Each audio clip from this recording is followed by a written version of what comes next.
Fala pessoal, beleza?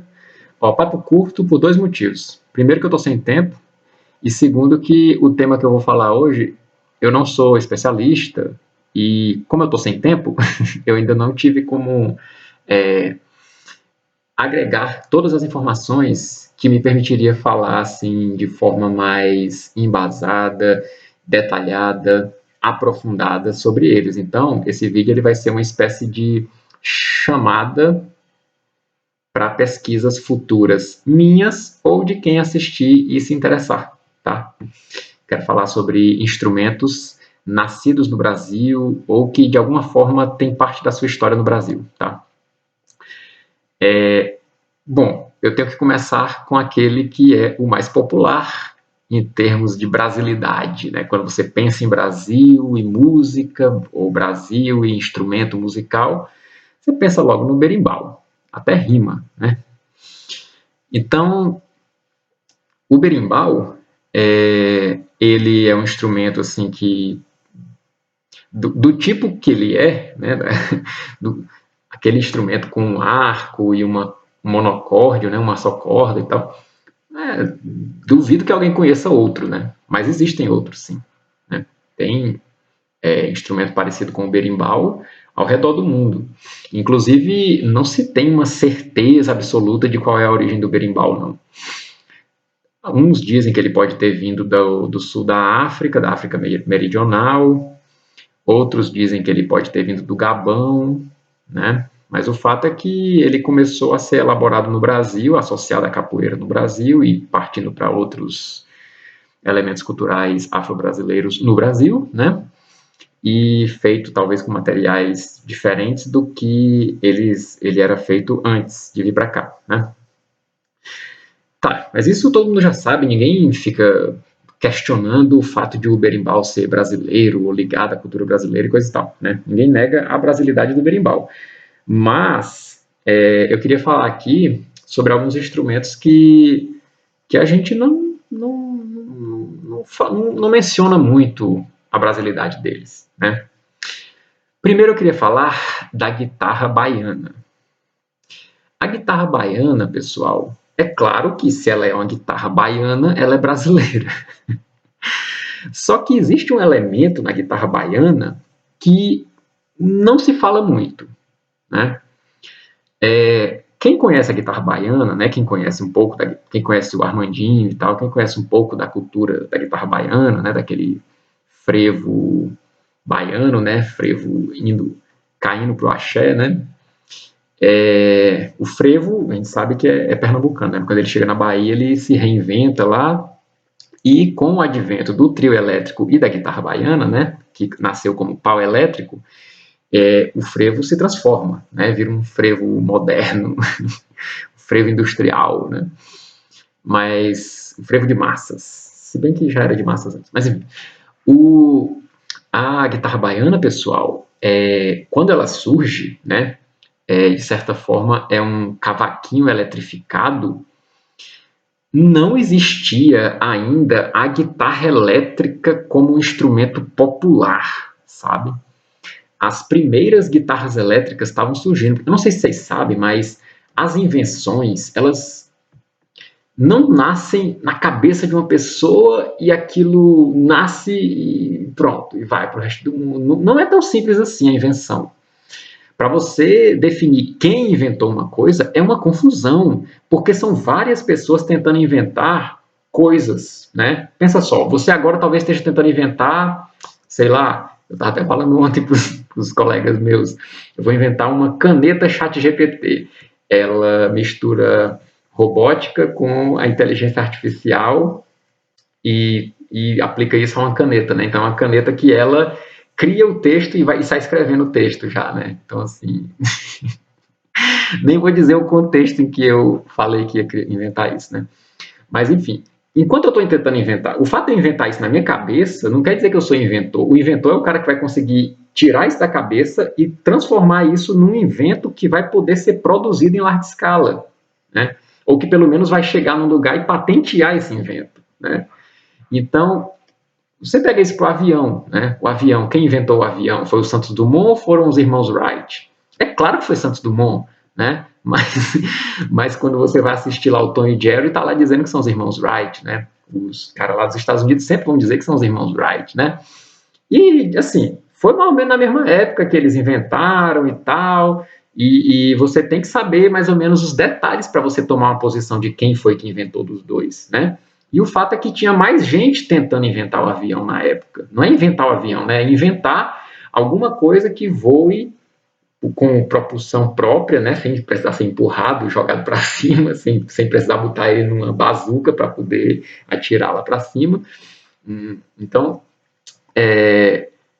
a questão da invenção sempre tem isso. E isso vale também para o cinema, por exemplo, né? Tinha gente tentando inventar o cinema, né? Ou seja, tinha gente trabalhando com invenções que levariam ao cinema ao redor do mundo, principalmente América do Norte e Europa, né? E aí você vai... o cinema ele é inventado a partir de vários inventores, né? De vários processos que foram levando até uma técnica que permite as imagens em movimento sendo expostas para um público, né? A mesma forma é a guitarra elétrica, cara. A guitarra elétrica ela tem vários inventores. Só que tem dois inventores que não costumam entrar na história da invenção da guitarra elétrica. Eles se chamam Dodô e Osmar, porque a guitarra baiana, quando ela surge, ainda é na época em que se estava inventando a guitarra elétrica, né? Então eles encontraram uma solução para eletrificar um instrumento de corda que é simultânea à época em que estavam fazendo isso nos Estados Unidos, né? Eu não sei se tem algum outro país, né? Eu só lembro do Les Paul, mas tem outros caras aí que estavam tentando fazer essa eletrificação da guitarra. E a guitarra baiana é um cavaquinho elétrico, né? E aí, nos anos 60, chega o rock, coisa e tal, aí aparece o Armandinho, jovem ainda, né? Fã de rock, fã de Beatles, Jimi Hendrix, essas coisas e tal, e ele começa a meio que pegar aquilo e tocar aquilo na guitarra baiana e coisa e tal, mas a guitarra baiana é de antes disso, né? E aí, quando isso aparece, aí o Armandinho coloca o nome guitarra baiana, mas antes era chamada pau elétrico, que eu acho que é um nome ruim, principalmente, né, enfim, questões aí de nomes perigosos, né? Mas, sei lá, cavaco elétrico, mas enfim, cara, guitarra baiana tanto faz. A questão não foi uma adaptação ao Brasil da guitarra elétrica. Era uma guitarra elétrica que já existia no Brasil, sofreu modificações, sofreu influências a partir da guitarra elétrica dos Estados Unidos, da Inglaterra e coisa e tal, mas ele é um instrumento brasileiro e que, historicamente, né, se você pega cronologicamente as datas, é um instrumento que participa do esforço humano de eletrificar instrumentos de corda, tá? Então, esse detalhe que eu queria colocar a respeito da guitarra baiana. Aí tem um outro instrumento, aí esse é mais complicado, cara, porque na descrição aqui eu vou colocar alguns vídeos falando sobre esses instrumentos. Esse, eu não vou colocar vídeo sobre ele, por quê? Porque eu não vi nenhum vídeo desses documentários ou episódios ou canais que falam sobre música, canais de toque tal música, os acordes, a cifra, não sei o quê. Eu não vi nenhum lugar mencionando o aspecto que eu quero colocar a respeito da viola caipira. É claro que todo mundo admite que a viola caipira é um instrumento brasileiro. Só que isso sempre é admitido em que sentido? No sentido de que é um instrumento português que veio para o Brasil e no Brasil sofreu alterações. E aí se abrasileirou, se tropicalizou, se tornou uma viola brasileira. Mas eu não vejo ninguém comentando uma coisa, um detalhe, que é o fato de que o fato ou a suposição ou o delírio ou a mentira, não sei, de que os indígenas já tinham um instrumento de cordas com o qual eles tocavam músicas que seriam as músicas ancestrais da música caipira, e esse instrumento está na base da criação da viola caipira. Eu não vejo ninguém falando disso. Qual é o nome desse instrumento indígena?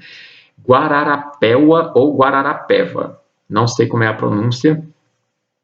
Eu nem sei se esse instrumento existe. Eu só vi notícia disso num livrinho, acho que é uma transcrição de uma fala do General Couto de Magalhães, Eu vou colocar um vídeo na descrição sobre ele. Você encontra na internet o PDF desse livro. Esqueci agora o nome do livro. Desculpem, falha técnica. Eu vou ver se eu coloco pelo menos o nome do livro na descrição, tá? Porque eu também não quero esticar muito, porque eu tô sem tempo.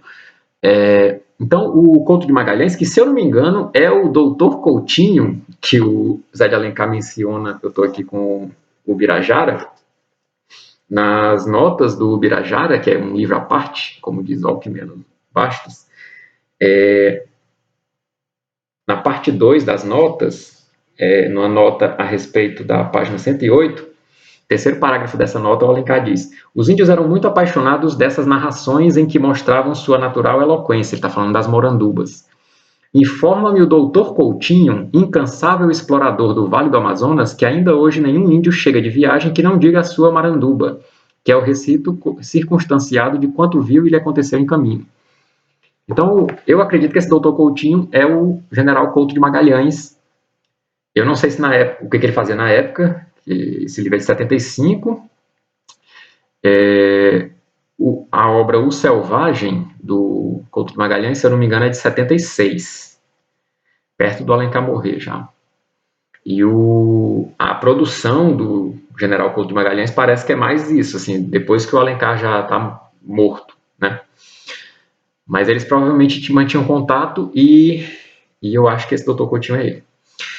Então, o Couto de Magalhães informa que a origem da viola caipira é essa guararapéua ou guararapeva, e que a origem da música caipira, inclusive aquelas danças, aqueles improvisos, né, que é o cateretê e o cururu, que a gente vê na música paulista, na música do Pantanal, né? Venha homem pantaneiro, mulher do meu Pantaná, na roda do siriri, no cururu vem tocar, alguma coisa assim, lá do Pantanal. Essas coisas são de origem tupi, guarani, sei lá, enfim, povos indígenas da região. Não sou especialista, por enquanto, né, nessas questões etnográficas, antropológicas, mas o fato é que ele menciona essa origem indígena da viola caipira, e eu não vejo ninguém falar disso. É claro que a viola de Portugal tem relação com a viola caipira, é claro. A questão é você colocar como sendo só essa origem, e nada mais, como se aqui ela tivesse simplesmente se aclimatado, só se adaptado à região e tal, sem uma influência externa da cultura indígena, né? Então, eu não sei se pesquisaram sobre essa guararapéua e chegaram à conclusão de que ela não tem influenciado em nada, o que eu acho difícil, no desenvolvimento da viola caipira, ou se simplesmente não foram atrás disso, o que eu acho mais provável, porque a gente tem essa mania, a gente, entre aspas, né? A nossa elite intelectual tem essa mania de sempre buscar as coisas ali, né? Como eu falo, né?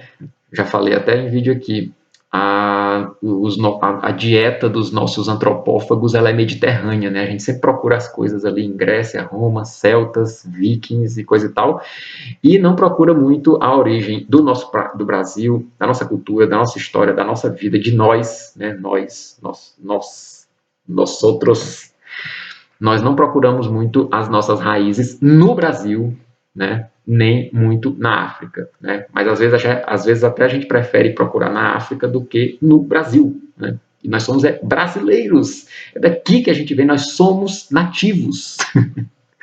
Parece que a gente tem uma resistência a ser nativo, né? A ser brasileiro, né? Parece que a gente quer ser outra coisa, né? Um negócio meio Pokémon, né? Eu vim do espaço, eu vim de outro lugar, essa coisa dos reptilianos aí, parece que a gente reproduz isso no nível da nacionalidade, mas eu não sei se isso é algo típico do Brasil ou se é algo que foi incutido no Brasil mediante determinados interesses, enfim, né? Eu não sei sondar de onde vem essa mentalidade, né? É uma coisa que eu até estudo, eu tento descobrir de onde vem essa mentalidade. E aí, pessoal, por fim, eu queria mencionar, eu estou aqui na minha cola, tá, para não me perder, já que eu tenho pouco tempo, eu tenho que, não posso me perder. Por fim, eu queria falar sobre um instrumento que ele não é brasileiro, mas que ele se abrasileirou de fato, e é uma história interessante, e eu vou colocar um vídeo falando sobre isso aqui na descrição também.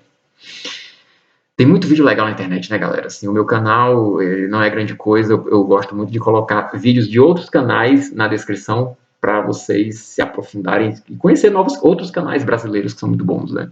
Não necessariamente nacionalistas, mas muito bons e brasileiros. Quero falar sobre o banjo. O banjo, tem muita gente que acha que ele é um instrumento que nasceu nos Estados Unidos, e não é bem assim. Sim, de fato, o banjo dos Estados Unidos, ele é um instrumento dos Estados Unidos, né? Assim como a viola caipira é um instrumento brasileiro. Mas o banjo ele tem uma longa história, e essa longa história ela não começa nos Estados Unidos e nem começa na Inglaterra. Eu nem sei se ela passa pela Inglaterra, porque qual é a origem do banjo, né? Claro que a gente não tem certeza, né? Existem vários instrumentos que se assemelham ao banjo sob vários aspectos ao redor do mundo. Mas o banjo, tal como ele é, né, tipo, se você pegar genealogicamente, provavelmente ele vem do Caribe, e no Caribe ele foi feito por escravos africanos, tanto é que nos Estados Unidos, onde o banjo mais aparece no começo da história dos Estados Unidos, é nas regiões do sul, né, onde tinha escravidão forte, né? Então, o banjo ele provavelmente se desenvolveu no Caribe, a partir de escravos trazidos da África, e se origina provavelmente de instrumentos africanos, como o cora ou eu vou até ler que eu não sei se eu vou saber ler, akonting, não sei, que é um instrumento, são instrumentos ali da região do Mali, do Senegal, da Gâmbia, né? Na Guiné-Bissau, que é um país que foi colônia de Portugal, em que eles falam português e tal, na Guiné-Bissau você encontra o cora, né? Eu tenho um amigo do Cabo Verde, eu até perguntei para ele se lá em Cabo Verde também se toca cora, se existe a cultura do cora, ele disse que não. Mas na Guiné-Bissau sim, tem caras que tocam cora lá na Guiné-Bissau. Eu esqueci o nome do cara agora, senão eu falava para vocês que tem um disco tocando cora e tal. Então é isso. O banjo, ele provavelmente tem essa origem africana via Caribe e até chegar nos Estados Unidos. E depois ele vai se popularizar na country music, que é uma música que é associada geralmente a brancos, né? Mas que tem músicos negros também na country music, né? Que é a música caipira Yankee, né? Música caipira dos Estados Unidos. Tem músicos negros tanto nos Estados Unidos quanto no Canadá, né? Eu conheço alguns, eu escuto alguns, né? Deixa eu ver se eu lembro o nome de algum aqui, que eu tô com a memória meio ruim, eu não anotei. Mas o mais famoso, né, que é ele é cantor, né, é o Charlie, porra, esqueci o nome do cara. Depois eu vou colocar na descrição, tá, o nome dos músicos, porque eu não vou conseguir lembrar agora, eu tô meio com pressa. Mas tem sim, tem músicos, tá? Músicos negros de música country. Então, o banjo, ele geralmente ele é conhecido no country. Só que aconteceu um fato curioso. Teve um festival na França, eu vou colocar um vídeo falando sobre isso, teve um festival na França, e nesse festival participaram músicos do mundo todo, inclusive um grupo de músicos do Brasil chamado Originais do Sambas, para quem não sabe, para quem não lembra, é a banda do Mussum. E parece que foi o próprio Mussum que, assistindo lá o festival, vendo os caras tocando banjo, teve a ideia de trazer o banjo para o Brasil e introduzir o banjo no samba. Então hoje, se você vai na roda de samba, é comum você ver banjo. Só que o banjo no samba, como o som era o banjo normal, mas a partir do Almig Neto, que era do fundo de quintal, ele transformou o banjo para o samba.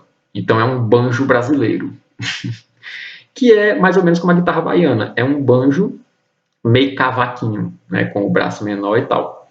Não sei se tem outras diferenças, né, que eu não sou músico, não sou instrumentista, estou falando aqui como leigo, como curioso e amante das histórias do Brasil, tá? Então, por fim, fica essa do banjo brasileiro, tá? Como um brinde para esse vídeo sobre os instrumentos do Brasil. E tudo isso que eu falei, que seja pesquisado, que seja conhecido, que seja divulgado, tá? Muito obrigado, espero ter sido útil e agradável. Se não, tanto faz, né?